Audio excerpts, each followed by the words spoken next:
Paris, le 1er août 1900. Paul, mon ami, je viens de passer un fort beau dimanche en famille au bois de Boulogne. Nous avons pris le train de papa.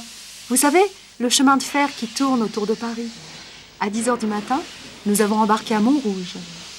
Il fait si beau cet été que les arbres plantés des deux côtés des voies ne faisaient même pas d'ombre. Et 20 minutes après, nous étions à Vaugirard. Vous vous rendez compte ? Le train passe à la hauteur du 2e étage des maisons. Comme on n'allait pas très vite, il y avait des jeunes gens aux fenêtres qui en profitaient pour nous regarder, ma sœur et moi. Je ne leur ai pas fait signe. Je pensais à vous. D'ailleurs, ce que j'attendais, c'était de passer sur le viaduc au-dessus de la Seine. J'aurais bien aimé aller au bal à point du jour. Ce sera pour une autre fois. Avec vous, j'espère.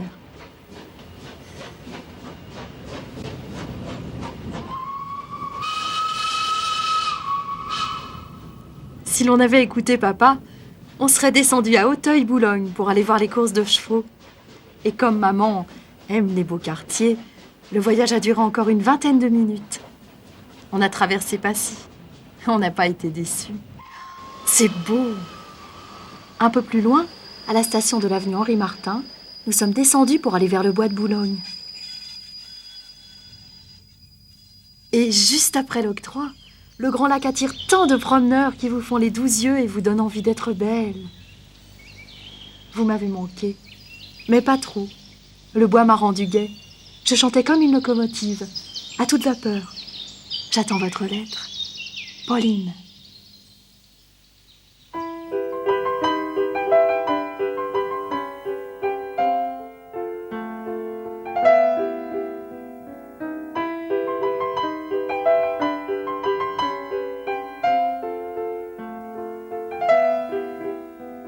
« 1851, naissance de la petite ceinture, ou plutôt du chemin de fer de ceinture.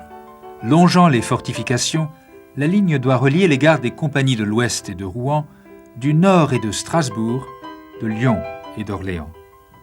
Ceinture. Ce nom rappelle à notre mémoire une chaire disparue, la dernière muraille encerclant Paris.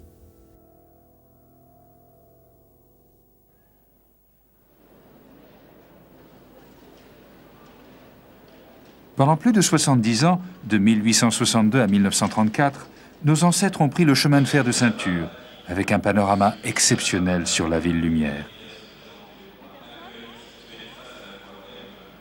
S'il est prévu un usage militaire, la ligne doit surtout assurer les meilleures conditions de transit et d'approvisionnement entre Paris et ses provinces. Plus besoin de transborder et d'emprunter la route pour aller du nord au sud ou d'est en ouest. La France passe par Paris et désormais par la petite ceinture. 1851. 7 jours après le coup d'État du 2 décembre, le tout-puissant prince-président Louis-Napoléon et son ministre des Travaux publics organisent le financement de la ligne. À terme, le trafic du chemin de fer de ceinture sera mixte, à la fois marchandises et voyageurs. Veuillez monter en voiture. Voie M, attention au départ. Voie M, le train va partir, attention au départ.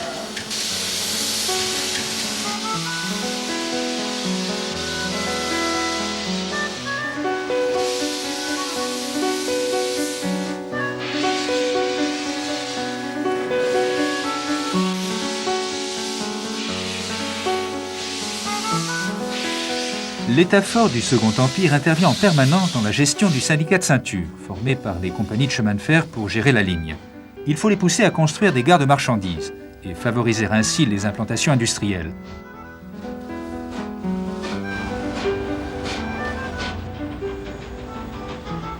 Et surtout, les 15 km de voies ouverts depuis 1854 doivent bénéficier aux voyageurs, mais ils ne sont pas vraiment désirés par le syndicat de ceinture. Pourtant, le 14 juillet 1862, les nouveaux clients découvrent 5 gares, de Batignolles-Clichy au nord-ouest à La Râpée au sud-est. 6 754 voyageurs la première semaine. Au bout d'un an, on en aura transporté 183 426, dont plus du tiers le dimanche. Depuis le 1er janvier 1860, la ceinture est parisienne, les territoires compris à l'intérieur des fortifs ayant été placés sous la tutelle du baron Haussmann.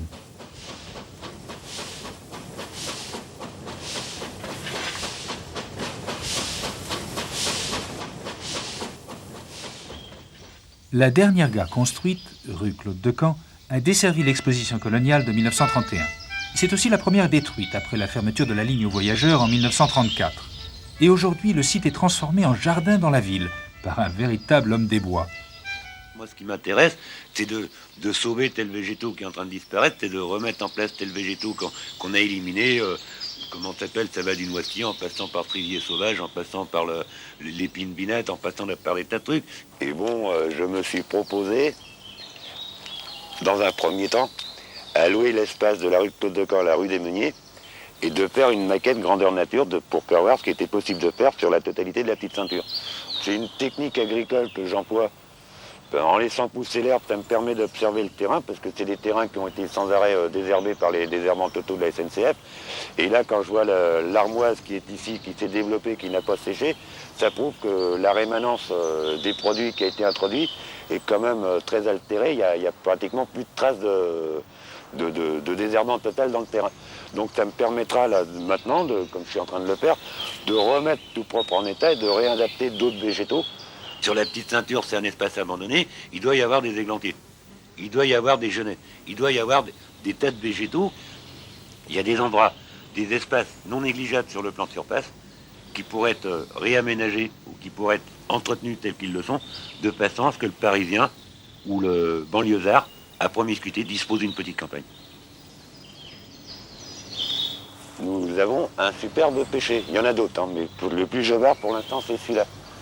Et c'est la première année de fructification. Cette année, là, au mois de septembre, il y a 15 jours, j'ai obtenu 7 pêches. Ce qui est fondard, c'est de parler un argot pas possible et d'être en plein Panem, et puis de sortir de chez moi, là, de mettre mes bottes de chasse, de prendre ma bêche, de prendre mes outils pour travailler les sols ou les végétaux, en plein Panem.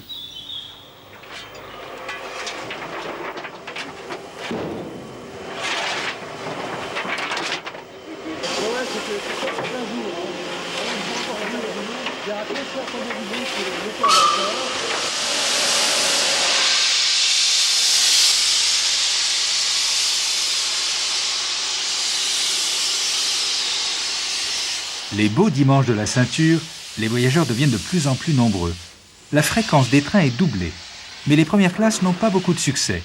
La clientèle populaire des arrondissements périphériques n'en a que faire.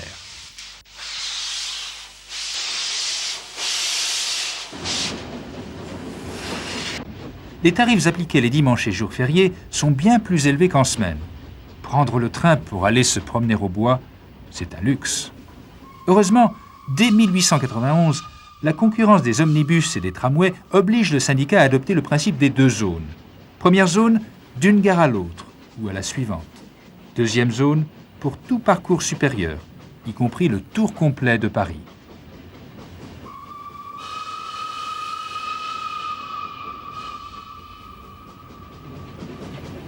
La coulée verte, ou plutôt la promenade plantée, inaugurée en 1995, est devenue le lieu d'élection des piétons à 2 roues et sur patins.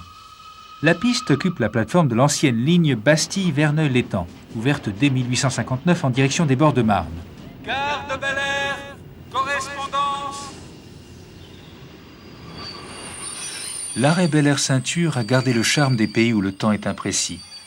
À chaque saison fleurissent les jardins de la Villa Bel-Air et les vergers de la Sente des Merisiers.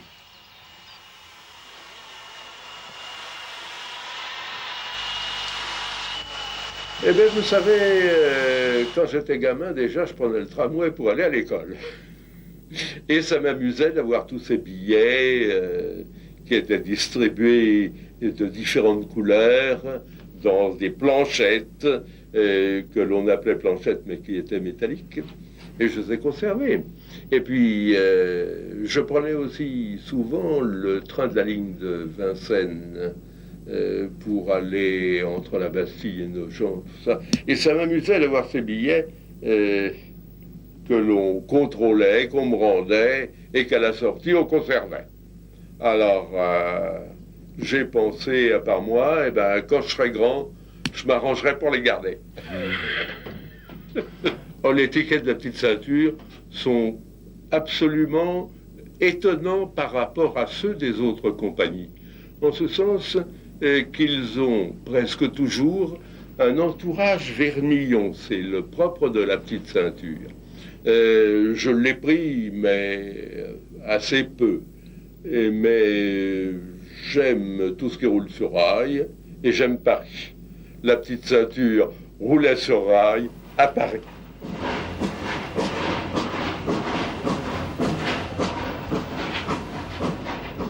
Les expositions universelles ont transformé Paris en capitale du monde. 5 millions de voyageurs, tel est le bilan de la ceinture pour l'année 1878. D'où une gêne considérable aux entrées de Paris, où la ligne passe au niveau des rues et a déjà provoqué de nombreux accidents. Le train ne peut plus jouer à qui passe gagne avec les charrettes ou les tramways hippomobiles.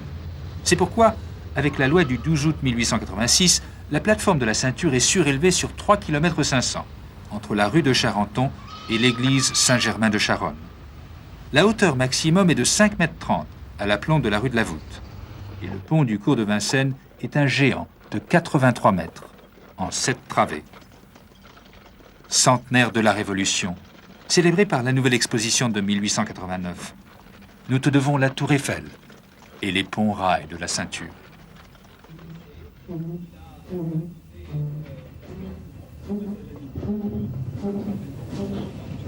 Le passage à niveau de la rue Lagny appartient au grand rival de la ceinture, le Métropolitain, qui établit à Charonne son premier atelier à proximité du terminus de la ligne 1. Ironie du sort, avant de rouler sous Paris, le matériel neuf du métro transite par la ceinture.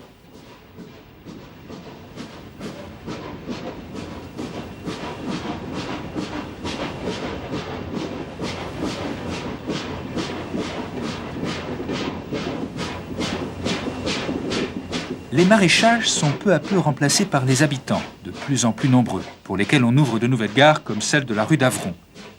La nature a bien résisté à cet assaut de la ville. Elle est aujourd'hui remontée le long des voies.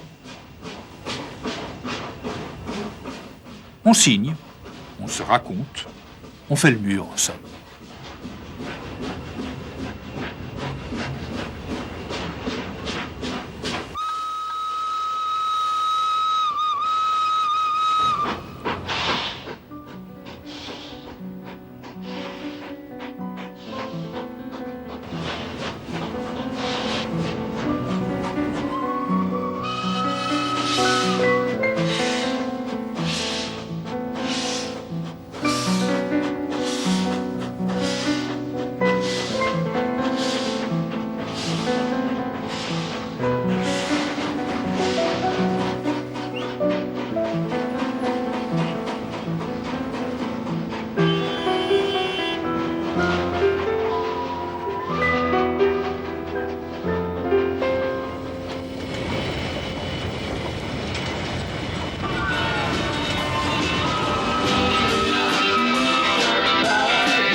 Charonne voyageur. Au printemps 1995, les copains du quai sont montés rue de Bagnolet pour réouvrir les portes de l'ancienne gare de Charonne voyageur. Flèche d'Or Café est né ce jour-là. Association d'artistes et café-concert. Flèche d'Or, c'est aussi le nom de baptême du fameux rapide Paris-Londres, né de l'entente cordiale.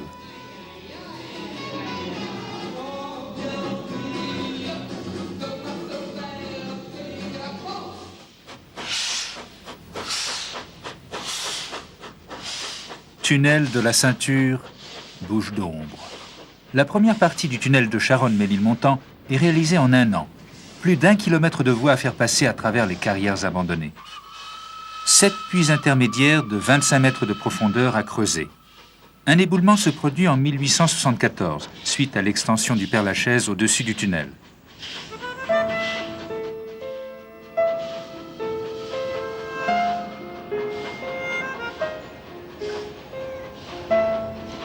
Ménilmontant a perdu sa gare immortalisée par la chanson de Charles Trenet, qui fut écrite pour Maurice Chevalier à la gloire de son village. Mais la passerelle de la rue de la Mare tient bon. les habitants du haut de Ménilmontant avaient défendu son existence. Sans elle, la ligne les séparait de Paris. La petite ceinture, pour moi, c'était un moyen de transport qui a existé jusqu'en 1934 et que je regrette bien de ne pas avoir connu fonctionnant continuellement. Parce que je trouve que c'était un outil merveilleux pour pouvoir se déplacer et faire le tour de Paris. Et j'ai voulu approfondir en allant la suivre par la route, le long, comme un pèlerinage un petit peu. J'ai commencé par faire 2 photos, une de l'ancienne station Bel Air avec les quais, et puis après j'ai marché,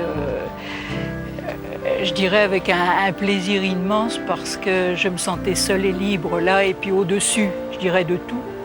Et j'ai rédigé donc un petit ouvrage, enfin le mot est peut-être un peu présomptueux.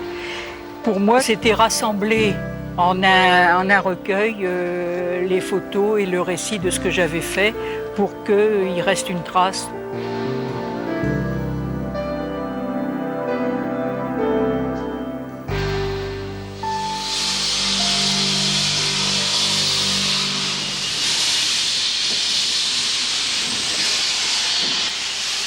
Et nous voilà repartis entre 20 et 30 mètres sous terre.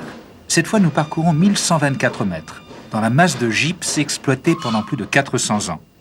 La tranchée qui suit le tunnel traverse le parc des Buttes-Chaumont, les Tuileries du peuple, inauguré en 1867 en même temps que le marché aux bestiaux et les abattoirs de la Villette.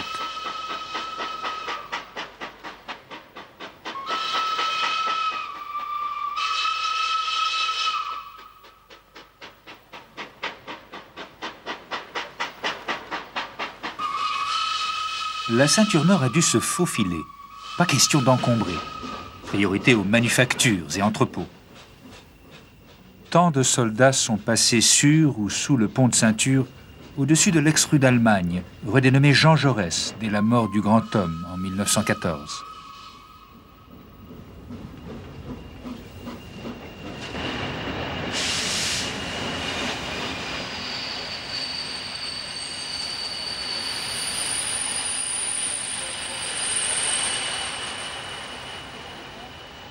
La cage de fer, tel est le nom du double pont d'Ourcq. Sous le train, l'eau des rivières, de la Beuvronne, de l'Ourcq et de quelques autres. L'eau nourricière est entrée dans Paris, à la Villette, le 2 décembre 1808, pour donner à boire aux Parisiens en manque d'eau.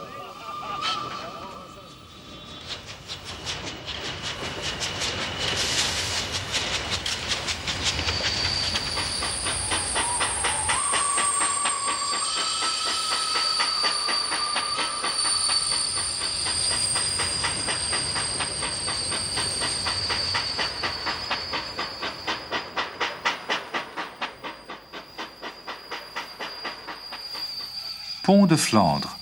La station de métro a changé de nom en 1946, juste après la Seconde Guerre mondiale.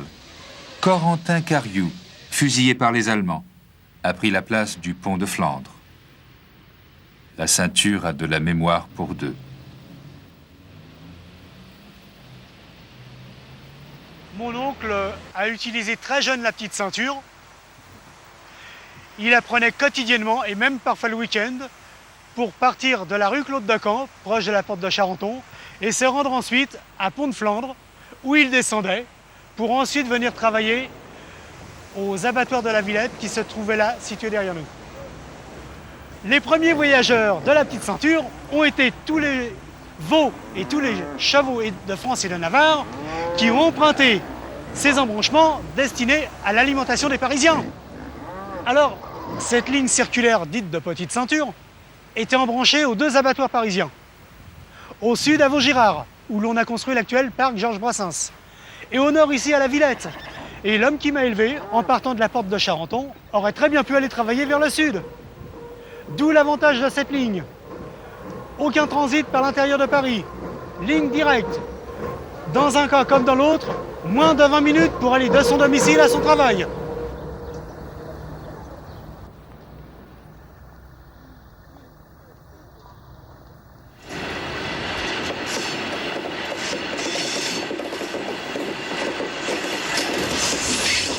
toujours aussi discret, nous passons sous les voies de l'Est et du Nord.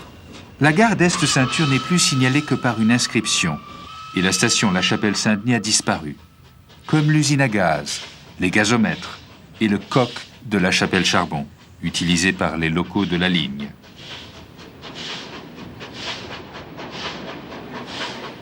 En 1892-93, le double raccordement à la gare du Nord permet d'en faire un terminus de la ceinture, supprimé en 1910 avec la concurrence du métro.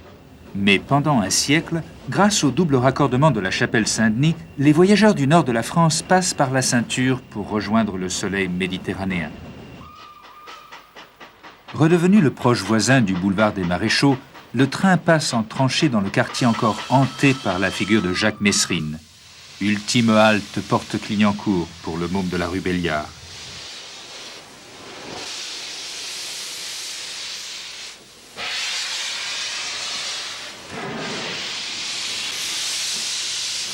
Entre la rue des Poissonniers et l'avenue de Clichy, les 2,8 km de voies mises en tranchée en 1889 présentent sur 500 mètres le tunnel de Saint-Ouen. Un trottoir surélevé recouvre la voûte. Trottoir au nom local de talus, souvenir des fortifs, de leur talus bidonville et des trains populaires emmenés vers le Champ de Mars et la Tour Eiffel. La petite ceinture, en fait, a été arrêtée à cause du métro. Le métro s'est développé dans Paris et a absorbé tout le trafic de la petite ceinture.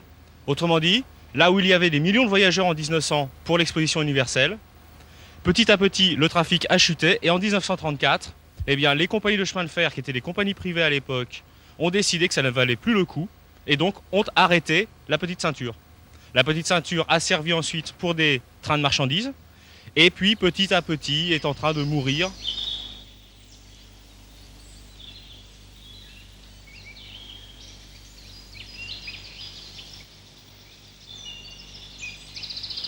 Et effectivement, le terrain intéresse beaucoup de monde, donc la tranchée a été couverte pour faire des parkings, des tennis, des parcs, parce que tout ça c'est de l'argent. Mais je sais qu'il y a des gens qui sont contre effectivement le bétonnage, parce que l'on va passer tout à l'heure dans des endroits superbes, qui sont pleins de verdure, d'arbres, d'oiseaux, des endroits d'une grande quiétude. Et ces gens ont effectivement peur qu'à la place de cette quiétude, il y ait des tours, il y ait des parkings, il y ait...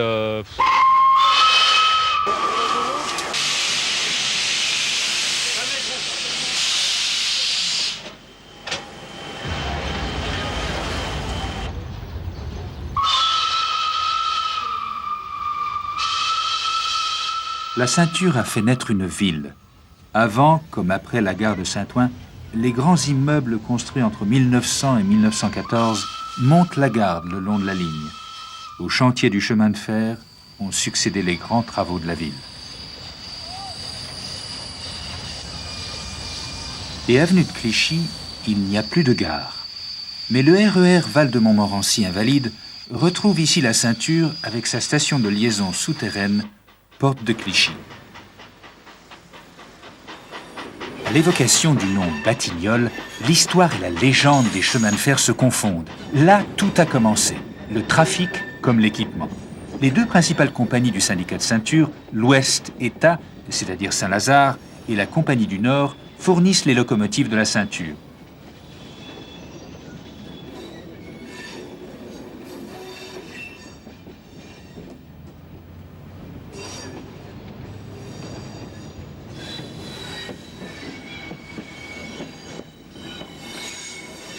Le 25 mars 1869 naît enfin le circulaire. Le raccordement entre la ceinture rive droite et la ligne d'Auteuil passe sous les voies de l'Ouest, c'est-à-dire Saint-Lazare. La boucle est désormais fermée au nord. Le lieu-dit des Batignolles, avec un seul L, appartient à M. Cardinet, d'où la gare Pont-Cardinet. Elle devient peu après la Première Guerre mondiale le terminus de la ligne d'Auteuil, jusqu'au 7 janvier 1985. Jour du dernier train. Monsieur Émile Pereire, patron des chemins de fer de l'Ouest, l'une des figures mythiques de l'entreprise française du XIXe siècle, s'engage le 9 août 1852 à construire à ses frais une desserte chemin de fer des communes de Neuilly, Auteuil et Passy. C'est la ligne d'Auteuil, petit train des beaux quartiers, bientôt connecté à la ceinture rive droite par les stations sœurs de Courcelles-Ceinture et Courcelles-Levallois. Et dès le 2 mai 1854, bien avant le circulaire, les habitants de ces lointains territoires se rapprochent du centre-ville grâce au premier métro du monde. Ici, pas de jonction, pas de marchandises, du moins pour le moment. Le train passe en tranchée pour éviter aux promeneurs d'être gênés par la vapeur. D'ailleurs, la ville a accepté de concéder une partie des terrains du Bois de Boulogne si des allées cavalières étaient tracées le long de la ligne. Avec le RER, les enfants de la banlieue nord ont maintenant remplacé les petits Parisiens de la ligne d'Auteuil. Ils descendent encore à Neuilly-Porte-Maillot pour aller passer l'après-midi au jardin d'acclimatation. Mais le Palais des Congrès a remplacé Luna Park et ses merveilleux manèges. Par la vallée des Rois, autre nom de la tranchée d'Auteuil, le roi Édouard VII arrive en gare du Bois de Boulogne, porte Dauphine. C'est le 1er mai 1903 et le plus parisien des Anglais vient de monter sur le trône. Il scelle l'entente cordiale dans cette gare de ceinture aujourd'hui réutilisée par la ligne C du RER. Et peu après la gare Henri-Martin, le RER continue vers la Seine qu'il franchit sur le pont de Grenelle-Passy, mis en service le 12 avril 1900 pour relier Courcelles-Ceinture au Champ de Mars, site de l'exposition universelle. Et 1900, c'est l'apogée de la petite ceinture, avec 40 millions de voyageurs. Bien connu des rois, Maharajas, ou même de Nicolas II, tsar de toutes les Russies, reçu en grande pompe chaussée de la Muette, les voies de la ligne d'Auteuil ont déposé beaucoup d'inconnus à la gare Henri-Martin, des wagons entiers de promeneurs pour le Bois de Boulogne. Mais le petit train ne passe plus par la tranchée Flandrin, maintenant murée des deux côtés. Il ne s'engouffre plus sous la chaussée de la Muette pour découvrir les quais de la gare de Passy et les jardins du Ranelagh. À Passy, les rails sont déposés pendant l'été 1993 et la gare de la Muette est longtemps restée à l'abandon, ensauvagée. Et comme nous sommes au cœur des beaux quartiers, on la transforme aujourd'hui en restaurant-salon de thé. La ligne d'Auteuil, c'est en fait le premier train urbain. Vitrine ferroviaire de la Compagnie de l'Ouest à son ouverture en 1854, la ligne ferme donc en 1985. Le petit train a su vivre 130 ans. À la belle époque du circulaire, les beaux quartiers sont reliés à la rive gauche par l'ancien viaduc d'Auteuil et du Point du Jour, un monstre de 1590 mètres démoli en 1960.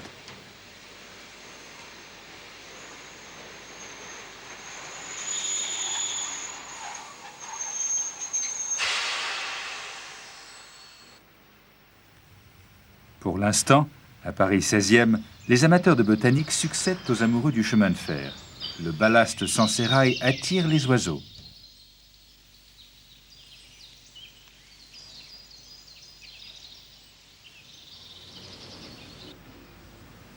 La gare d'Auteuil, qui est l'aboutissement de la ligne d'Auteuil qui partait de Pont-Cardinet et qui est la plus ancienne ligne urbaine, était très pratique. Lorsque j'étais enfant, je prenais des leçons de tennis avenue de Versailles, des tennis qui n'existent plus. J'habitais rue de Courcelles, je prenais le train, la ligne d'Auteuil à la gare Pereire. On arrivait à la gare d'Auteuil, ici, et là, on changeait de train.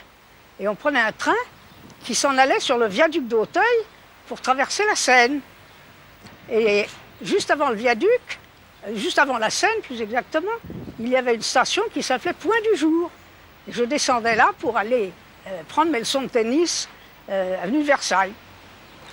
Et par la suite, beaucoup plus tard, ça c'était en 1924, beaucoup plus tard, lorsque j'ai été à la SNCF, je devais être à mon bureau à la gare Saint-Lazare à 8h. J'habitais à la Porte Maillot et je partais de chez moi à 8h moins le quart. Et j'étais à 8h dans mon bureau en prenant le train à la gare Maillot. Je changeais à Pont-Cardinet et j'arrivais à Saint-Lazare et j'étais à 8h dans mon bureau. Si j'avais pris le métro, j'aurais mis 40 minutes. Et même avec un taxi, j'aurais mis beaucoup plus que par le train. Et actuellement, avec le PC, on n'a pas cet avantage de rapidité, car le PC est soumis à la circulation et aux encombrements. Donc voilà l'avantage de la ligne d'Auteuil.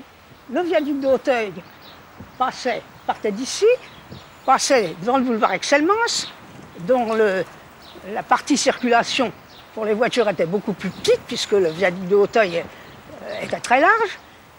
Et actuellement, la partie circulation est beaucoup plus large pour les autos. Et le pont du viaduc de Hauteuil sur la Seine était en pierre très lourde. C'était le viaduc aussi dans le boulevard Excelmans, c'était une architecture très, très pesante. Et le viaduc d'Hauteuil a été démoli une première fois à la Commune en 71, une deuxième fois en partie détruit au moment de la Libération, et avant la Libération, et définitivement détruit dans les années 60.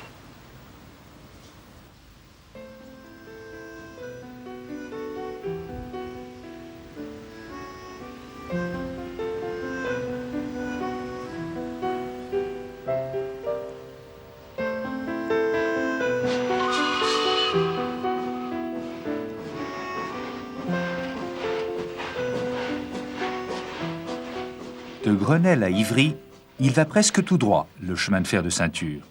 Bien avant leur annexion à Paris en 1860, les communes de la rive gauche réclament un chemin de fer pour les raccorder d'un côté à la ceinture nord, vers Ivry, et de l'autre à la ligne d'Auteuil, vers Javel.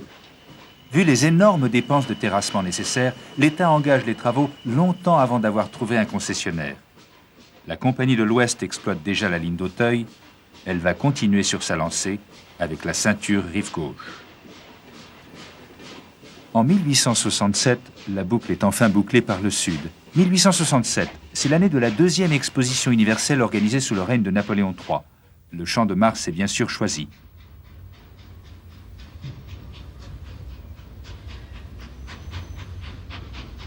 Un embranchement Grenelle-Champ de Mars est construit spécialement.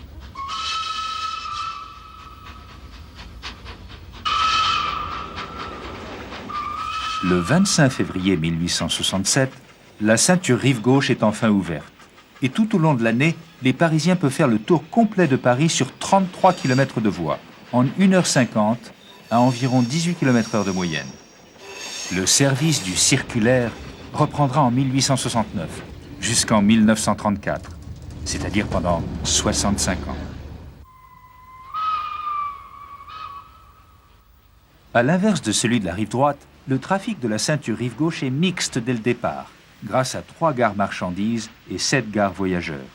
Les gares de la Compagnie de l'Ouest ont le style Pereire. Briques et pierres donnent à Vaugirard Ceinture un certain air de noblesse et de grâce ancienne.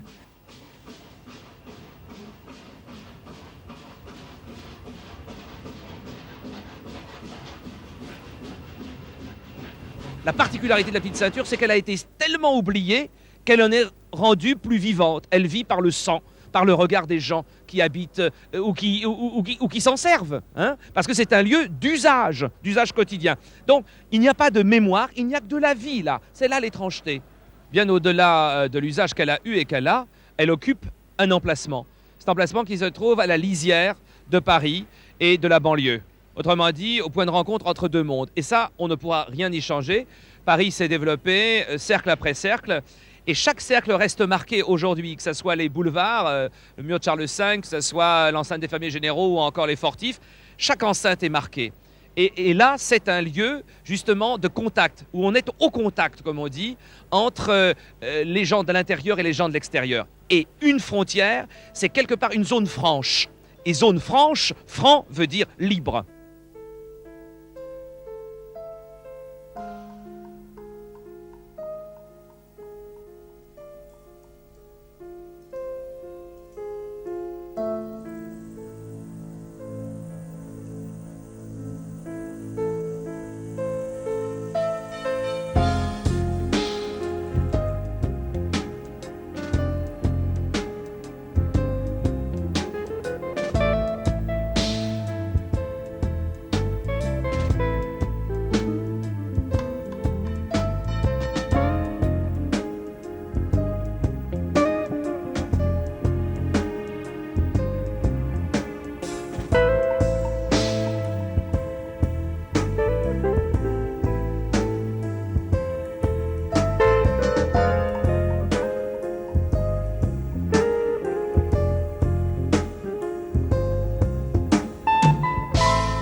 Alors, cette petite ceinture, finalement, aujourd'hui, on la met en caveau, on l'enterre, on l'entunnelle, on l'envoûte, mais on ne peut pas lui ôter sa magie, à moins d'arriver à la dépecer complètement. Et peut-être c'est à ça qu'on arrivera. Mais en tous les cas, je pense que parce qu'elle occupe une place privilégiée dans la géographie de Paris, elle résiste. Parce que c'est vrai qu'elle est résistante. Pensez bien que fermée en 1934, elle est là 60 ans après. C'est déjà quelque chose d'extraordinaire.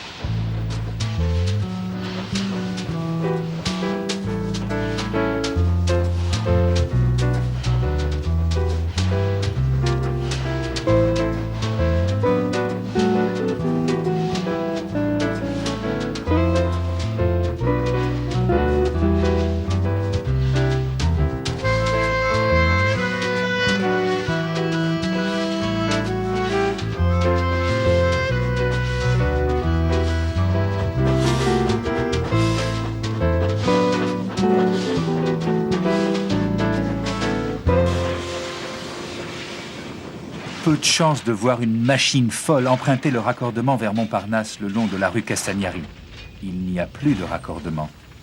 Libre à vous de rêver à la locomotive de l'express de Granville, tombée sur le boulevard Montparnasse le 22 octobre 1895 à 16h. Ouest Ceinture. Les habitués de la porte de Vanves voient mieux la gare que le promeneur de la Ceinture enterré sous l'hôpital Brousset. La tranchée est devenue couloir bordé et plafonné de béton. Les chauves-souris, variété pipistrelle, y logent par centaines.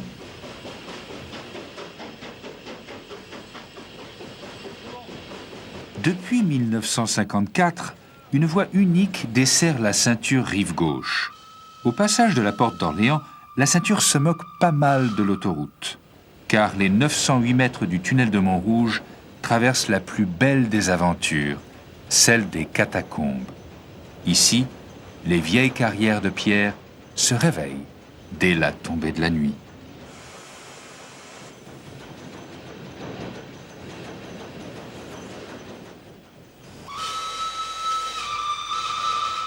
La Ceinture croise ici la ligne de Sceaux. À cause de la différence excessive de niveau, pas de raccordement possible.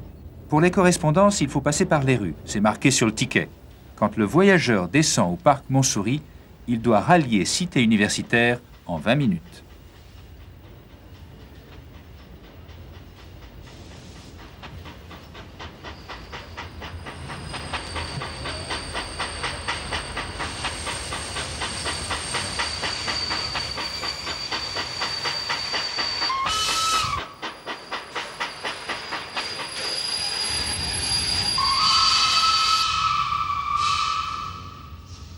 À la poterne des Peupliers, place de Rungis, les grilles de la Ceinture donnent accès à une sorte de caverne d'Ali Baba. Dans les années 1950-60, les habitants de la butte aux Cailles, enfants et adultes, se glissent jusqu'aux voies pour y ramasser le charbon tombé des convois ou le plantain des oiseaux, car dans le quartier, il y a des cages accrochées à toutes les fenêtres.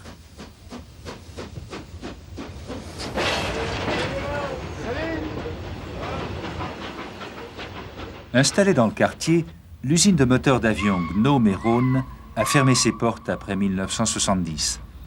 Elle est remplacée par de nombreux ensembles résidentiels, plantés sur des dalles réalisées spécialement pour recouvrir les voies du chemin de fer. La petite Ceinture, c'est un lieu de passage.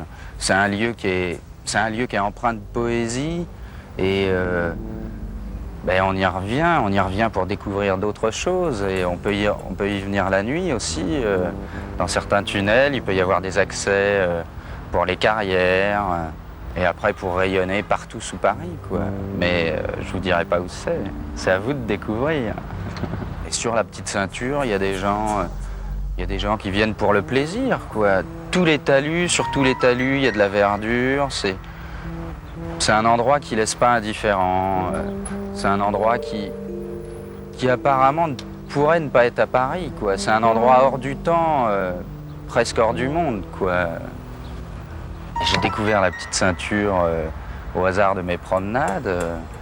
Et en fait, il s'avère que c'est vraiment une mine d'or pour découvrir des matériaux.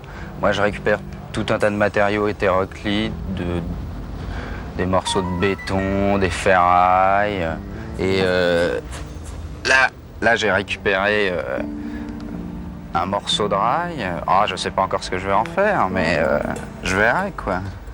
Bon, il y en a d'autres, ils s'expriment carrément sur les murs, dans le lieu. Et ce qui fait la force de la petite ceinture avant tout, c'est la diversité des gens qui y viennent.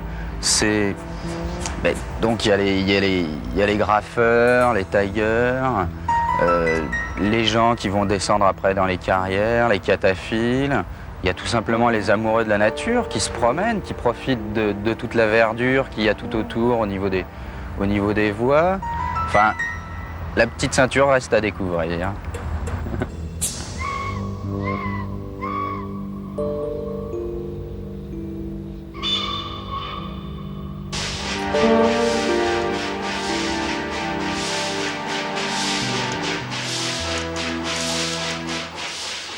Maison Blanche ressuscite avec le nouveau métro Météore, alias métro Est-Ouest rapide, prévu pour relier à grande vitesse Tolbiac à Saint-Lazare. Son matériel est à l'essai sur la ceinture au niveau de la gare désaffectée de Glacière-Marchandises. Et voilà l'ancienne gare au charbon des Gobelins, maintenant recouverte par les tours du 13e arrondissement. C'est la dernière gare à accueillir le trafic marchandises avec les commerçants chinois du quartier.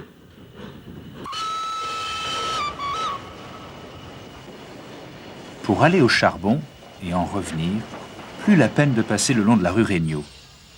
Aujourd'hui, les graminées succèdent aux orties.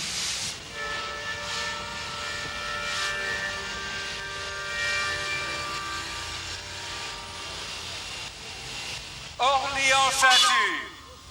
Dernière gare de la ceinture rive gauche. Nous croisons les voies d'Austerlitz, l'ancienne gare d'Orléans. Ici, la nouvelle station Masséna accueille le RER et Météore.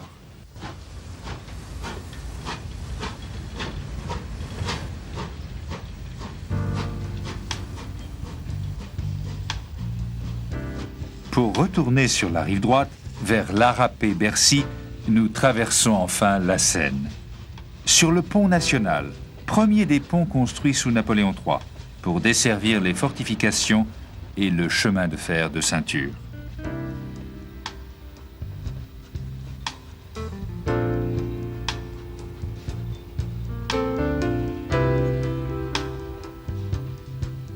Ceinture, petite ceinture. Les voyageurs du trafic régulier t'ont perdu le 22 juillet 1934. Mais le temps perdu ne l'est plus depuis que je t'ai retrouvé. Et comme Alphonse Allais, je crie Paris à la dernière gare.